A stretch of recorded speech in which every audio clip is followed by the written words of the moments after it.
बिस्मिल्लाहिर्रहमानिर्रहीम अस्सलाम वालेकुम। मैं मोहम्मद स्टैन Qureshi, CEO and founder 66 marketing. तो ये है हमारी ड्रॉप शिपिंग कोर्स की क्लास 14। और इस क्लास के अंदर मैं आपको कुछ की टेक अवेज बताने वाला हूँ अपने पूरे ड्रॉप शिपिंग कोर्स के। ये समझ लें, ये आपके लिए गोल्डन पॉइंट्स हैं। अगर आप स्किप कर करके देखते हुए आए हैं इस कोर्स को अब तक, तो फिर बेहतर है ये सारे पॉइंट्स जो मैं अब आपको इस क्लास में बताने वाला हूँ वो आप लिख लें। ठीक है, और अच्छे से जहन नशीन कर लें ताकि आपको ड्रॉप शिपिंग के अंदर कोई मसाइल ना हो। अगर आपको ये चंद पॉइंट्स क्लियर हो जाते हैं तो इसका मतलब है कि ऑलमोस्ट आपको 80% ड्रॉप शिपिंग की समझ आ जाएगी। इन की टेक अवेज में मैं आपको प्रोडक्ट रिसर्च के बारे में हम बात करेंगे, स्टोर क्रिएशन के बारे में हम बात करेंगे, और सबसे अहम चीज हम मार्केटिंग और सेल्स के की टेक अवेज में आपको बताऊंगा।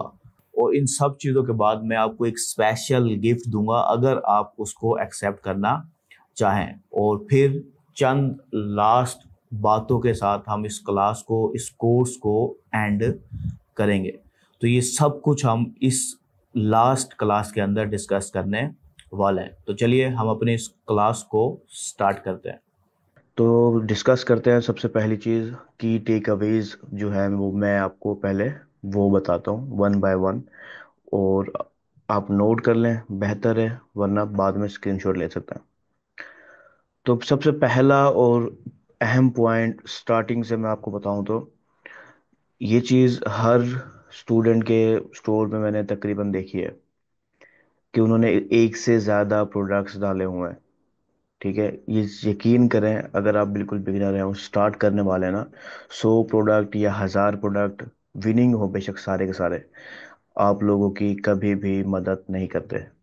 ठीक है, अगर आपको लगता है जितने ज़्यादा प्रोडक्ट आप डाल देंगे उतने ही ज़्यादा आपको सेल आएगी, उतने ही ज़्यादा आपका स्टोर ग्रो करेगा, उतने ही आपको जो है ना प्रॉफिट होगा, आप अर्निंग कर पाएंगे, तो ये एक बहुत बड़ी मिसअंडरस्टैंडिंग है जो कि लोगों के जहन में पाई जाती है, खास तौर पे बिगिनर्स के जो स्टार्ट करने वाले होते हैं। मेरे जहन में भी ये बात थी अपने पहले पहले स्टोर के अंदर। ठीक है, कि मैंने स्टोर ज़बरदस्त बनाया और प्रोडक्ट्स भी वैसे ही ज़बरदस्त काफ़ी सारे डाल दिए। ठीक है, तो ये एक बहुत बड़ी गलतफहमी है कि ज़्यादा प्रोडक्ट्स, जितने ज़्यादा प्रोडक्ट्स होंगे उतने ही ज़्यादा सेल आएगी। तो सेल प्रोडक्ट्स से ज़्यादा स्टोर और मार्केटिंग के ऊपर डिपेंड कर रही होती है। ठीक है, जितने ज़्यादा प्रोडक्ट्स होंगे उतना ही बड़ा बजट चाहिए आपको उनके मार्केटिंग के लिए। ठीक है, तो कोशिश करें कम प्रोडक्ट से स्टार्ट लें। और ये हम बहुत ज़्यादा देखते हैं कि हमारे जो अक्सर ड्रॉप शिपिंग सर्विस के लिहाज से क्लाइंट्स आते थे और आते हैं, वो क्या करते हैं, उनकी पहली रिक्वायरमेंट ये होती है कि आप डेली बेसिस पे विनिंग प्रोडक्ट डालोगे। ठीक है, डेली बेसिस पे या मंथली बेसिस पे आप विनिंग प्रोडक्ट डालते रहोगे, विनिंग प्रोडक्ट लॉन्च करते रहोगे हमारे स्टोर के अंदर। ठीक है, और उन्हें लगता है कि विनिंग प्रोडक्ट डालने से जो है ना सेल्स आती है या स्टोर जो है वो सक्सेस की तरफ जाता है। तो ये एक बहुत बड़ी मिसअंडरस्टैंडिंग है ऑनलाइन स्टोर के अंदर, खास तौर पर। फिजिकल शॉप में ये होता था कि जब एक फिजिकल शॉप आप किसी बाजार में बनाते हैं तो आप कोशिश करते हैं कि आपके पास ज़्यादा आइटम्स हों। ठीक है, ताकि जब कस्टमर आए तो अगर वो एक प्रोडक्ट बाय नहीं कर रहा तो कोई दूसरा बाय करके चला जाए। ठीक है, तो उस सूरत में हम जो एक नया पर्सन होता है जो नई शॉप खोलता है वो प्रोडक्ट्स डाल देता है। ठीक है, भर देता है अपने शॉप को। लेकिन ऑनलाइन स्टोर में मसला ये होता है कि ऑनलाइन स्टोर जब आपने बनाया है, आपके पास कोई ट्रैफिक नहीं है। आप किसी जो है ना मार्केट में जहाँ पर हज़ारों या लाखों की ट्रैफिक हो उसमें स्टोर नहीं बना रहे, आप अपना खुद का एक स्टोर बना रहे हैं। ठीक है, Shopify store, drop shipping store, e commerce store, ये एक ऐसी मिसाल है कि आप एक चोलिस्तान रेगिस्तान के अंदर समझो एक शॉप बना रहे हैं जहाँ कोई आपको नहीं जानता। शॉप आपने बना ली, अब आपको ट्रैफिक लानी होती है। तो जितने ज़्यादा प्रोडक्ट्स होते हैं ना, अक्सर स्टार्टिंग में बिगिनर्स उसको फिर हैंडल नहीं कर पाते मार्केटिंग को सही अंदाज में, जिससे उनके पैसे ज़ाया होते हैं, टाइम ज़ाया होता है, और जो सेल्स वगैरह है, प्रॉफिट वगैरह वो नहीं जनरेट कर पाते। जितने ज़्यादा ऑप्शन होते हैं कस्टमर के पास उतने ही ज़्यादा कन्वर्जन रेट भी डाउन हो जाता है। तो कभी भी 100 या 1000 प्रोडक्ट्स अगर आपको लगता है कि वो आपको कामयाबी तक ले जाएंगे, तो ये आपकी कोई हेल्प नहीं करेंगे आपकी कामयाबी में। आपकी मुश्किलात में ज़रूर हेल्प करेंगे। मैं ये नहीं कह रहा कि 1000 प्रोडक्ट्स वाले स्टोर कामयाब नहीं होते, होंगे, एक प्रॉपर और बेस्ट स्ट्रेटजी के साथ, और बजट भी वैसे ही चाहिए।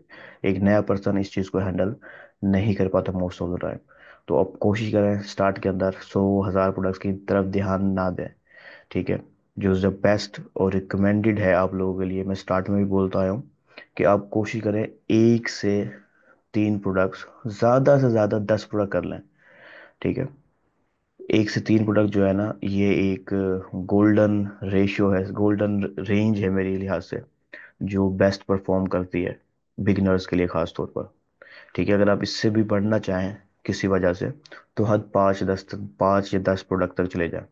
ठीक है। और कोशिश ये करें वो 5-10 प्रोडक्ट फिर हो एक ही नीश के अंदर, एक ही जो है ना कैटेगरी हो आपकी, एक ही कलेक्शन हो, वो एक ही टाइप के कस्टमर को टारगेट कर रहे हो।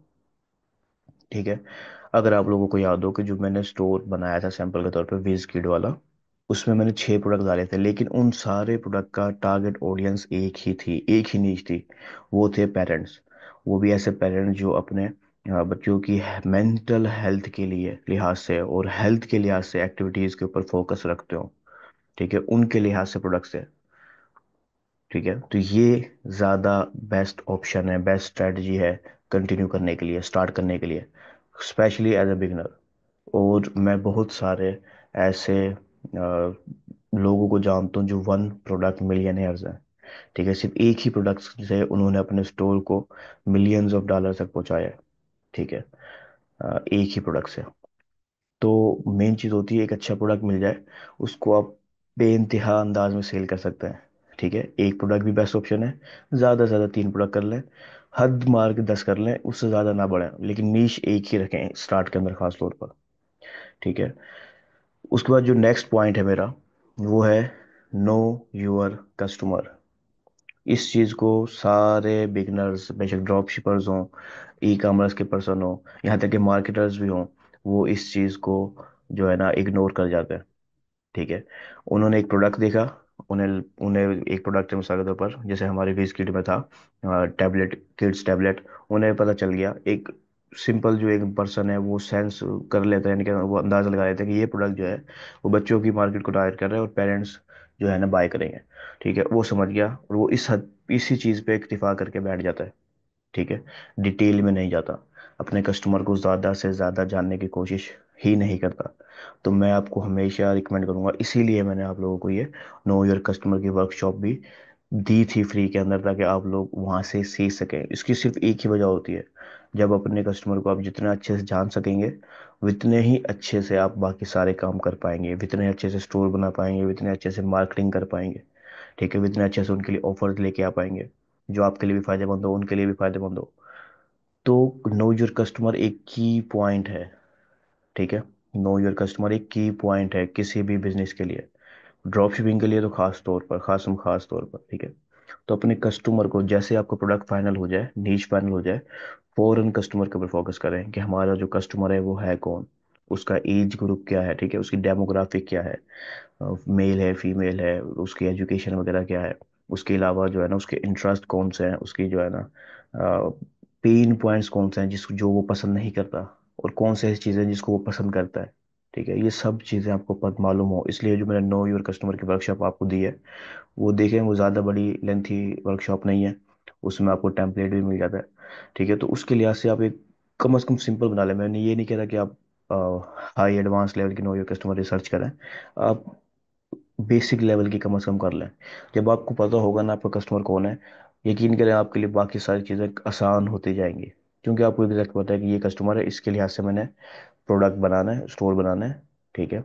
मार्केटिंग करनी है, काफ़ी आसानी हो जाती है। तो इस प्रोडक्ट को फाइनल करने के साथ ही फौरन, प्रोडक्ट फाइनल हो गया, नीश फाइनल हो गई, फौरन कस्टमर रिसर्च करें कि अब इस प्रोडक्ट को का बेस्ट जो आइडियल कस्टमर है, ठीक है, हम इसे आइडियल कस्टमर भी कहते हैं, तो आइडियल कस्टमर कौन सा है, वो आइडियल कस्टमर की सारी डिटेल्स निकाल के सही अपने साथ शीट पे लिख लें। ठीक है। प्रिंट करके रख लें, आपको पता होगा कि ये एग्जैक्ट आपका आइडियल कस्टमर है। ठीक हो गया। ये प्रोडक्ट के फौरन बाद आपने ये करना है, अभी स्टोर बनाना आपने शुरू नहीं किया समझो, प्रोडक्ट फाइनल किया और अब कस्टमर रिसर्च कर लिया, अब आप इसके बाद नेक्स्ट स्टेप की तरफ जाएंगे। ठीक है। और एक चीज़ ध्यान में रखें कि यहाँ पर जब हम नेक्स्ट स्टेप की तरफ जा रहे होते हैं ना, यहाँ पर सबसे बड़ा मसला आ जाता है वो परफेक्शनिज्म। मैं कहता हूँ परफेक्शनिज्म किल्स। परफेक्शनिज्म ना बहुत सारी चीज़ों को तबाह कर देती है, ठीक है, मार देती है। ठीक है कि हम रिसर्च में लग जाते हैं कि हमने अच्छे से अच्छा प्रोडक्ट ढूंढना है, बहुत ही ज़्यादा गहराई में जाने की कोशिश करते हैं, और फिर एट द एंड क्या होता है कि आपको कॉन्फिडेंस भी बिल्ड नहीं होता, और आपको लगता है कि नहीं, ये प्रोडक्ट जो है वो क्लियर जो है ना विनिंग नहीं है, पता नहीं है या नहीं है। इस चक्करों में पीछे हट जाता है। ठीक है, इससे आगे स्टेप ही नहीं बढ़ता। तो जो मैंने आपको विनिंग प्रोडक्ट्स की क्राइटेरिया बताया था कि ये क्राइटेरिया, ये पॉइंट्स है, आपने जहन में रखना है। उन पॉइंट्स को आप प्रोडक्ट में देख लें। अगर वो है, बाकी और कुछ सोचने की देखने की जरूरत नहीं है आपको। ठीक है, वो पॉइंट्स हैं, इसका मतलब है आपके प्रोडक्ट में पोटेंशियल है और वो सेल हो सकता है। बात खत्म। अभी प्रोडक्ट फाइनल हो गया, इसमें और ज़्यादा गहराई में परफेक्शनिज्म में जाने की ज़रूरत नहीं है हमें। उसके बाद हम स्टोर की तरफ आते हैं। तो जब स्टोर बना रहे हैं उसमें भी बहुत ज़्यादा गहराई में बहुत अच्छा डिज़ाइन बनाना, पेड थीम के बारे में पैसे खर्च करना। ठीक है।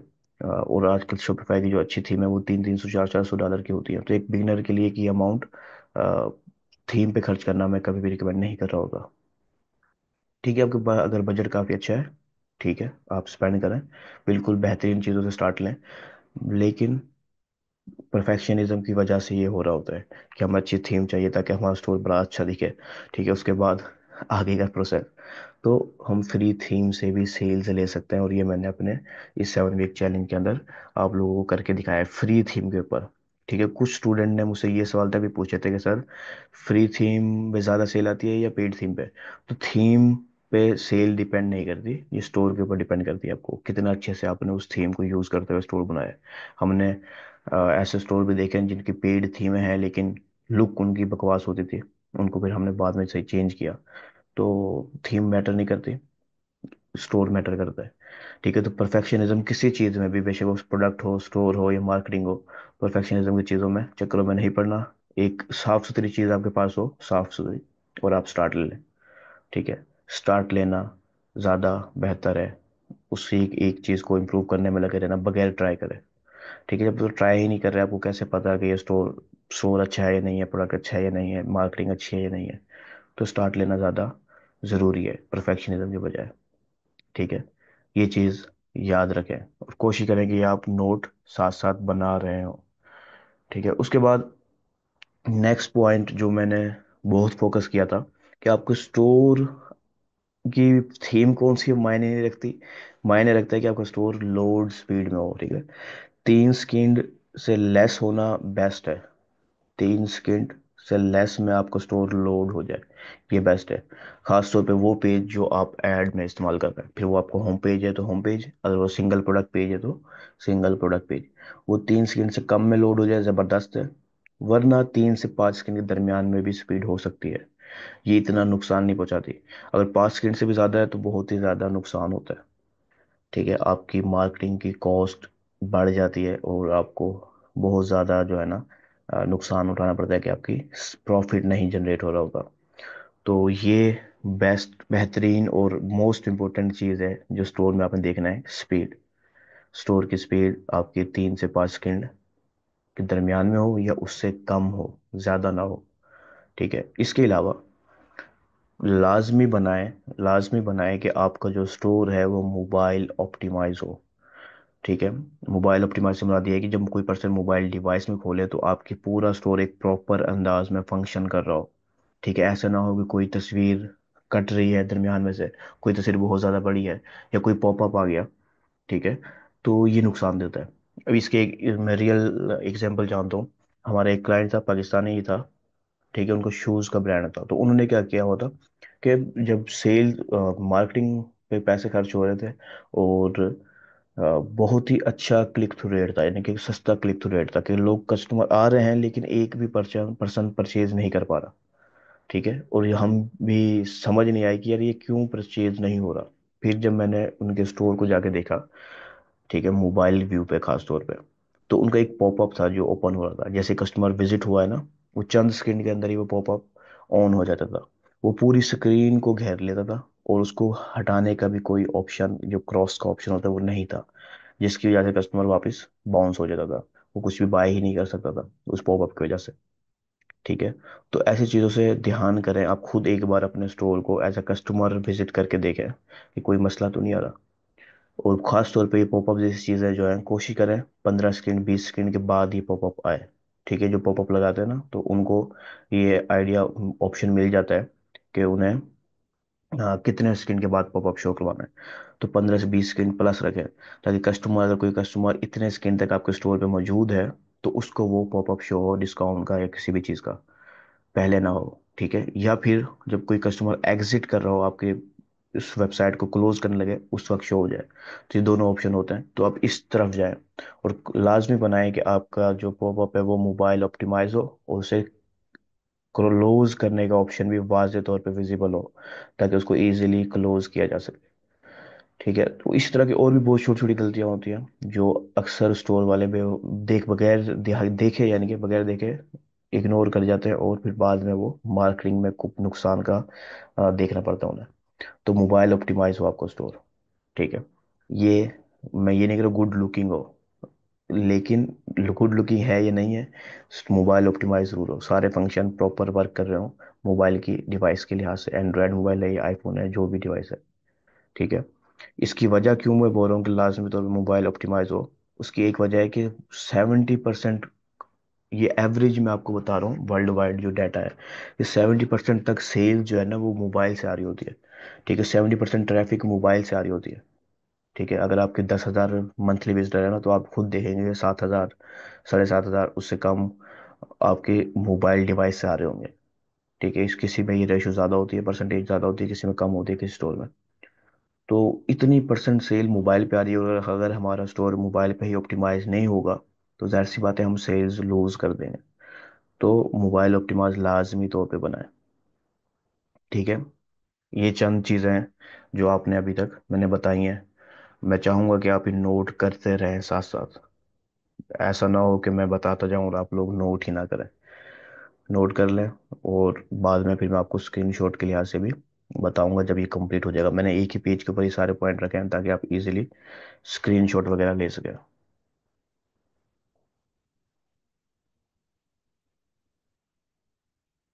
ठीक है, तो नेक्स्ट पॉइंट जो हमारा है वो है कि इससे पहले कि आप अपनी एड कैंपेन को लॉन्च करें, ये लाजमी बनाएं कि आप चेक कर लें कि आपका पिक्सल 100% कनेक्टेड हो। ठीक है, फेसबुक पिक्सल है या टिकटॉक पिक्सल है, किसी भी एड प्लेटफॉर्म का पिक्सल है, वो आपका 100% कनेक्टेड हो, ग्रीन सिग्नल आपको मिलना चाहिए आपके पिक्सल से। ठीक है, अगर ऐसा नहीं होता, पिक्सल सही से काम नहीं कर रहा होता, तो उससे ये नुकसान होता है कि अभी पर्सन है आपके वेबसाइट के ऊपर आ रहा है, स्टोर के ऊपर आ रहा है। ठीक है, वो कोई एक्टिविटी कर रहा है, जैसे आपके पेज पे गया, आपके प्रोडक्ट पेज पे गया, उसने ऐड टू कार्ट किया, वो रिटर्न हो गया। ठीक है, अभी ये जो एक्टिविटी वो कर रहा है, पिक्सल सही ना होने की वजह से फेसबुक या कोई भी एड प्लेटफॉर्म उसे ट्रैक नहीं कर पाएगा, और वो ट्रैक नहीं कर पाएगा तो आपकी कंपेन को ऑप्टिमाइज भी नहीं कर सकता वो। ठीक है, और आपको मिसाल के तौर पर कुछ सेल आ रही है और वो उसने ट्रैक ही नहीं की, तो उससे भी यही नुकसान होता है कि वो कंपेन को ऑप्टिमाइज नहीं कर पाता। गूगल, कोई भी एड प्लेटफॉर्म है, गूगल है, फेसबुक है, टिकटॉक है, कोई भी एड प्लेटफॉर्म है, उनका तरीका ये होता है कि पहले वो आपकी जो दी हुई टारगेट ऑडियंस है ना, उसको वो ऐड दिखाते हैं। फिर जैसे जैसे लोग आपके वेब पेज ऐड पे क्लिक करते जाते हैं, आपके जो है ना वेबसाइट को विजिट करते हैं, ऐड टू कार्ट करते हैं, चेकआउट पे जाते हैं, परचेज पे जाते करते हैं। ठीक है, वो सारी चीज़ों को ट्रैक कर रहे होते हैं।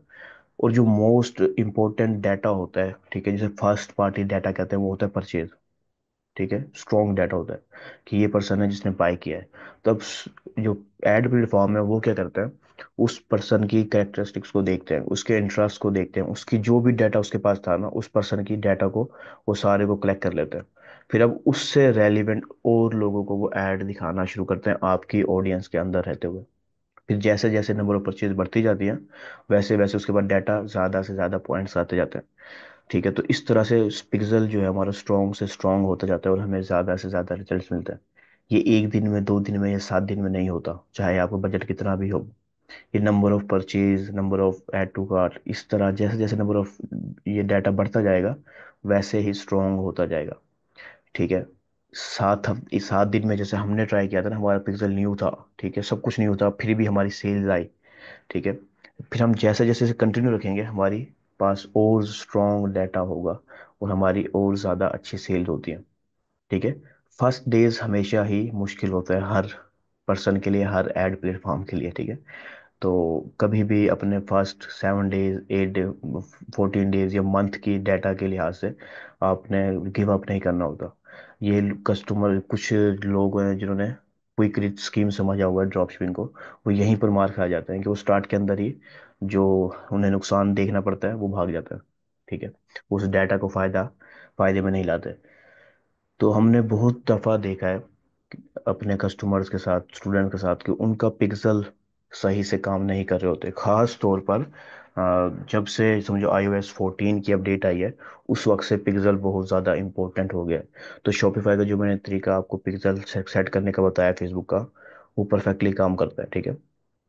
उस अंदाज में अगर आपने कर लिया है, फिर भी एहतियात के तौर पे आप देखें उसको, पिक्सल को, ठीक है, कि वो पिक्सल एक्टिव है या नहीं है, और पिक्सल के जो इवेंट्स हैं वो सही से काम कर रहे हैं या नहीं कर रहे हैं। आप ये अपने बिजनेस मैनेजर के अंदर, एड मैनेजर के साथ जो होता है ना, होता है एक इवेंट्स मैनेजर, ठीक है। तो इवेंट्स मैनेजर में आपको पता चलता है कि इस पिक्सल के कौन कौन से इवेंट ट्रैक हो रहे हैं, ठीक है। पेज व्यू, ठीक है, landing page view, content view, add to cart, purchase, सब कुछ आपका ट्रैक हो रहा हो। एक दो बेशक आप फेक ऑर्डर खुद डाल के देख लें कि वो ट्रैक होना चाहिए, पिक्सल आपका एक्टिव होना चाहिए। जब आप तसल्ली हो जाएगा पिक्सल हमारा एक्टिव है, फिर आपने नेक्स्ट स्टेप की तरफ जाना है, ठीक है। अक्सर यहीं पे मार खा जाते हैं कि पिक्सल उनका एक्टिव नहीं होता, ट्रैक नहीं कर रहा होगा। पिक्सल जब आप कनेक्ट करते हैं ना, जो मैंने सेटिंग आपको बताई थी, उससे पिक्सल कनेक्ट भी हो जाते हैं, प्लस एक और चीज़ हो जाती है, ठीक है, जिसे कन्वर्जन एपीआई कहता है। तो कन्वर्जन एपीआई की जो चंद और सेटिंग है, मैंने फेसबुक ऐड का जो कोर्स दिया आपको, उसमें आप पिक्सल के अंदर डाटा में देखें कि इवेंट्स मैनेजर में आपको और ऑप्शन मिलता है कन्वर्जन एपीआई वगैरह को एक्टिव कर लेने का। उससे फिर और ज़्यादा स्ट्रॉन्ग डाटा हो जाता है, ठीक है। तो ये छोटी छोटी चीज़ें हैं जो आप लोगों ने देखनी है। पिक्सल कनेक्टेड हो फिर आप कंपेन चलाएंगे। अगर आपका पिक्सल कनेक्टेड नहीं है, सही से काम नहीं कर रहा, तो कंपेन की तरफ ना जाएं आप, ठीक है। इतने आप ही नोट कर लें। इतने मैं 1 मिनट का ब्रेक ले लेता हूँ।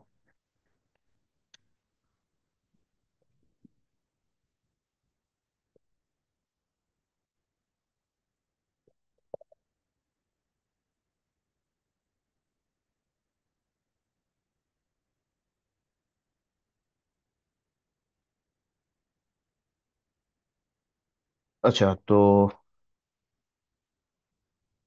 नेक्स्ट हमारा जो पॉइंट है, और ये बहुत ही इंपॉर्टेंट पॉइंट है, focus on your marketing message, ठीक है। मार्केटिंग मैसेज पे फोकस करना है, ना कि टारगेटिंग के ऊपर।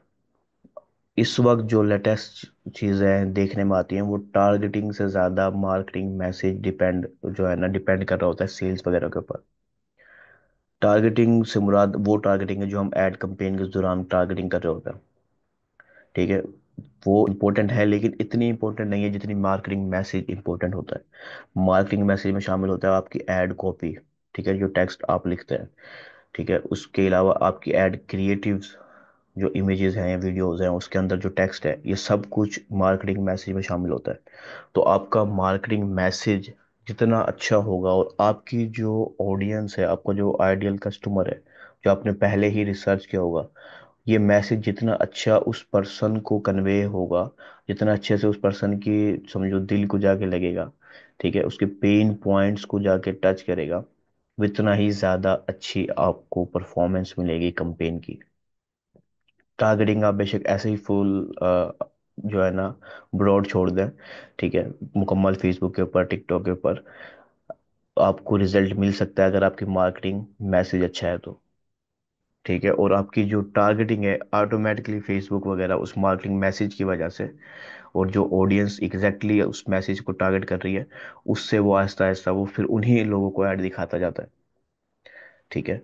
तो मार्केटिंग मैसेज बहुत ही इंपॉर्टेंट होता है। इसकी आप एग्जांपल ये समझ लें कि अगर आपकी टारगेटिंग परफेक्ट है, आपने बिल्कुल अच्छे एड सेट्स में टारगेटिंग सेट की है, लेकिन मार्केटिंग मैसेज अगर गलत है और वो आपकी कस्टमर को रिप्रेजेंट नहीं कर रहा, आपके कस्टमर के पेन पॉइंट्स को जो है ना नहीं टच कर रहा, तो उससे क्या होगा, आपके सारे पैसे ज़ाया हो जाएंगे। बेशक टारगेटिंग अच्छी हो, वो लिख तो आपके कस्टमर को रहा है, लेकिन आपका मार्केटिंग मैसेज उस कस्टमर को रिप्रेजेंट नहीं कर रहा, ठीक है, उस कस्टमर के जो है ना दिल को टच नहीं कर रहा। पेन पॉइंट्स, मैं लफ्ज बार बार यूज कर रहा हूँ, उन पेन पॉइंट्स को टच नहीं कर रहा, तो ये चीज़ बहुत ही ज़्यादा इम्पोर्टेंट है। अब कोशिश करें अपना ज़्यादा टाइम मार्केटिंग कंपेन के अंदर, कंपेन के आपको ABCD और टूल्स की, ऑप्शंस की, आपको फ्री में भी बहुत कुछ मिल जाता है, ठीक है, लेटेस्ट से लेटेस्ट। लेकिन जो चीज़ें नहीं बताई जाती वो यही है मार्केटिंग मैसेज, कि मार्केटिंग मैसेज पे कोई भी बात नहीं करेगा। खासतौर पे यूट्यूब जैसे प्लेटफॉर्म पे जहाँ पे फ्री में वीडियोस डाली जाती हैं, वहाँ पे मार्केटिंग मैसेज पे बात नहीं की जा रही होती। और इसकी एक वजह ये भी होती है कि वो लेवल, मेंटल लेवल पे डिपेंड करता है, कि एक पर्सन है जो बिल्कुल नॉलेज नहीं रखता और वो सिंपली ऐड आके देख रहा है, तो उसको ABC ही बताया जाए, ताकि पहले उसको वो आ जाए, उसके बाद नेक्स्ट स्टेप पे जाए। तो मैं आपको सिंपली एडवांस चीज़ बता रहा हूँ कि आपने मार्केटिंग मैसेज पे फोकस करना है। ये मार्केटिंग मैसेज ही आपको सेल्स दिलवाएगा या फिर डुबो देगा। टारगेटिंग से ज़्यादा मार्केटिंग मैसेज, एड कॉपी और मार्केटिंग मैसेज। एग्जांपल में अगर आपको बताऊं, जैसे मैंने आपको हमारा जैसे वीज किट का स्टोर था, तो उसमें हमारे मार्केटिंग मैसेज डिफरेंट थे, ठीक है, जिन्हें मैंने एड आइडियाज़ के लिहाज से बताया। ठीक है, एक ऐड आइडियाज मैंने आपको शेयर किया था, कि एक ऐड आइडिया में हमने अ, ऐसे ऐसे पेरेंट्स को टारगेट किया, ठीक है, जो कि तंग थे अपने बच्चों की मोबाइल को यूज से, ठीक है, मोबाइल के बहुत ज़्यादा यूज से। तो ये कस्टमर कौन है, ये पेरेंट्स हैं एक तो, प्लस उनका पेन पॉइंट ये है कि उनके जो बच्चे हैं वो मोबाइल यूज़ बहुत करते हैं, ठीक है, डिवाइसेस यूज़ करते हैं, स्क्रीन, जिससे उनके आईज को इफेक्ट होता है, आंखों को इफेक्ट होता है। प्लस वो लर्न नहीं कर रहे होते, सीख नहीं होते, पढ़ नहीं रहे होते, फजूल टाइम ज़ाया हो रहा होता है। तो ये पेन पॉइंट्स हैं जो उनके हैं, हमने उस पेन पॉइंट्स को अपने मैसेज के जरिए उन तक पहुंचाया, ठीक है। एक इमेज अट्रैक्ट करती है, मैसेज हमारा मुकम्मल डिलीवर करता है कि हम क्या चाह रहे हैं। उस मैसेज को तरतीब से लिखते हैं हम एडा मॉडल के अंदर, AIDA मॉडल, तो मैंने ऐड कॉपी के दौरान बताया था आपको। तो उसमें यही होता है कि हम पहले अटेंशन लेते हैं, फिर उसका जो है ना इंटरेस्ट क्रिएट करते हैं, डिज़ायर बनाते हैं, और फिर लास्ट में हम उसको बोल देते हैं, भाई परचेज कर ले। यही सोल्यूशन है आपके पेन पॉइंट का, ठीक है। तो एक प्रॉपर मार्केटिंग मैसेज आप AI से भी लिखवा सकते हैं, वरना आप किसी अच्छे कॉपीराइटर से भी लिखवा सकते हैं, ठीक है। ये एक ज़बरदस्त चीज़ होगी आपकी मार्केटिंग के अंदर, जो आपको देखनी होती है मैसेज, तो वो एग्जैक्टली आपके कस्टमर्स को ही हिट करता हो, ठीक है। नेक्स्ट मैं आ जाता हूँ। नेक्स्ट जो हमारा आखिरी पॉइंट है, ये पॉइंट आखिरी पॉइंट है, और बहुत कम लोग ही इस पॉइंट को समझ पाते हैं, ठीक है। सबसे सबसे जो अहम पॉइंट है वो ये है हमारा, कि हमें, आप चाहे माने या ना माने, लेकिन आपको इन्वेस्ट करना पड़ता है, ठीक है। आप लोगों को इन्वेस्टमेंट करनी होती है, अपने टाइम की, अपने पैसों की, अपने इफर्ट्स की, खास तौर पे, और अपने फोकस की। फोकस को लोग इन्वेस्टमेंट नहीं समझते, लेकिन फोकस की भी इन्वेस्टमेंट करनी पड़ती है। कि आज के दौर में इतनी ज़्यादा चीज़ें मौजूद हैं हमारे सामने, शाइनी ऑब्जेक्ट्स जिन्हें कहा जाता है, इतनी ज़्यादा हैं कि हम डिस्ट्रैक्ट हो जाते हैं अपने गोल से, ठीक है। मिसाल के तौर पर ड्रॉप शिपिंग अभी आप सीखना चाह रहे हैं, कल आपको पता चला जी क्रिप्टो ज़्यादा सेल दे रही है, आप क्रिप्टो की तरफ चले गए। फिर पता चला E-कॉमर्स, फिर पता चला फ्रीलांसिंग, और 100 तरह के शाइनिंग ऑब्जेक्ट्स हर पर्सन के इर्द गिर्द घूम रहे होते हैं। तो हमें ये सब चीज़ों को इन्वेस्ट करना पड़ता है एक स्पेसिफिक चीज़ के ऊपर, जिस पे आपको बिलीव है कि ये हमें कामयाबी तक पहुंचाएगी, हमारे गोल्स को अचीव करने में हमारी मदद करेगी।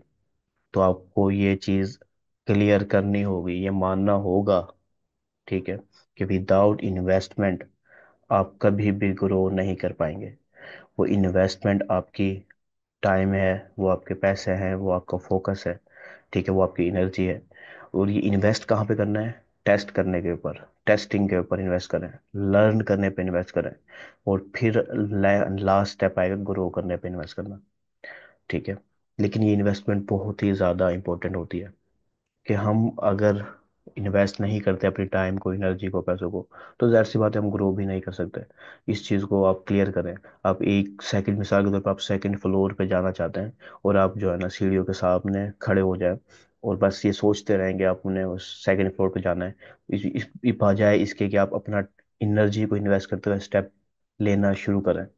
वो बस आप खड़ के सोच रहे हैं, तो आप कभी भी सेकंड फ्लोर पे नहीं पहुंच पाएंगे, जब तक आप अपनी उस इफर्ट्स को, उस एनर्जी को, फोकस को उन स्टेप्स के ऊपर चढ़ने पर नहीं लगाएंगे, ठीक है। ये बहुत ही इंपॉर्टेंट चीज़ है, ये वक्त के साथ इंसान सीखता है, ठीक है, लेकिन मैं चाह रहा हूँ कि आप हमारी एक्सपीरियंस सीख लें। ठीक है, कि हमने देखा है, हम हमारी जर्नी स्टार्ट हुई है फ्री कोर्सेज को सीखने में, ठीक है, यूट्यूब से, और भी बहुत सारे प्लेटफॉर्म हुआ करते थे, उनसे सीखने से, लेकिन बाद में फिर हमें अपना टाइम को, अपने पैसों को इन्वेस्ट करना पड़ा अपनी स्किल्स के अंदर, एडवांस से एडवांस एडवांस चीज़ें सीखने में। ठीक है, उसके बाद एक वक्त के साथ एक्सपीरियंस ने भी सिखाया। ये सब ऑप्शन होते हैं, लेकिन सीखना मेन चीज़ होती है। तो आपको लाजमी तौर पर इन्वेस्ट करना पड़ता है। और ये चार तीन चार चीज़ें मैंने आपको बताई हैं जो इन्वेस्टमेंट करनी होती हैं: टाइम, पैसे, एनर्जी, फोकस। ठीक है, अगर ये आप चार चीज़ें इन्वेस्ट कर रहे हैं किसी भी बिजनेस के अंदर, तो इंशाल्लाह वो ग्रो करेगा। अगर आप ये चार चीज़ें इन्वेस्ट नहीं कर रहे किसी बिजनेस में, तो वो ग्रो नहीं करेगा। हमारी कम्युनिटी में वो लोग भी हैं जो जॉब कर रहे हैं। अब मुझे बताएं, वो एक दिन के अंदर 8 घंटे, ठीक है, एक दिन के अंदर 8 घंटे इन्वेस्ट कर रहे हैं अपने, ठीक है, टाइम लगा रहे हैं, एनर्जी लगा रहे हैं, फोकस लगा रहे हैं। तो आप बताएं कि जो पर्सन जिसने आपको हायर किया हुआ है, जिस कंपनी ने आपको हायर किया हुआ है, क्या वो लॉस में जा रही है? वो कभी भी लॉस में नहीं जाएगी। अगर वो लॉस में जा रही होती तो आपको वो हायर नहीं रखता, ठीक है, वो फौरन आपको फायर कर देता। ठीक है, जब आप ये, अब वो पर्सन पैसे लगा रहा है, आपको सैलरी दे रहा है, ठीक है, क्यों दे रहा है? ताकि आप लोग उसके बजाय आप लोग इन्वेस्ट करें। क्या इन्वेस्ट करें? एनर्जी, टाइम, फोकस इन्वेस्ट करें अपनी। तो यही सब चीज़ें जब तक आप अपने खुद के बिजनेस पे इन्वेस्ट नहीं करेंगे, आप लोग कभी भी ग्रो नहीं कर सकते। फिर चाहे वो ड्रॉप शिपिंग हो, ई कॉमर्स हो, कोई छोटा सा साइड, रोड साइड के ऊपर कॉर्नर पे कोई छोटे से समझो एक स्टॉल होता है ना, उसको भी ये सब चीज़ अगर अब ना मिले तो वो भी ग्रो नहीं कर सकता। ठीक है, तो ऑनलाइन बिजनेस इससे ज़्यादा टफ चीज़ है। इस पे ज़्यादा ये चीज़ें लगानी पड़ती हैं, खास तौर पर लर्निंग पर, ग्रोथ के ऊपर, टेस्टिंग के ऊपर। सिर्फ बातों से हमें ऐसी चीज़ें सीखने को नहीं मिलती। ये चीज़ें जब हम लगाते हैं, फिर हम सीखते हैं और ग्रो करते हैं। ठीक है, तो ये चंद की पॉइंट्स थे जो मैंने अपनी सालों की एक्सपीरियंस से, मेहनत से सीखा है। ठीक है, और ये अहम पॉइंट्स हैं जो हर हाल में इफेक्ट करते हैं किसी भी पर्सन की ग्रोथ को, सेल्स को, खासतौर पर ड्रॉप शिपिंग के अंदर।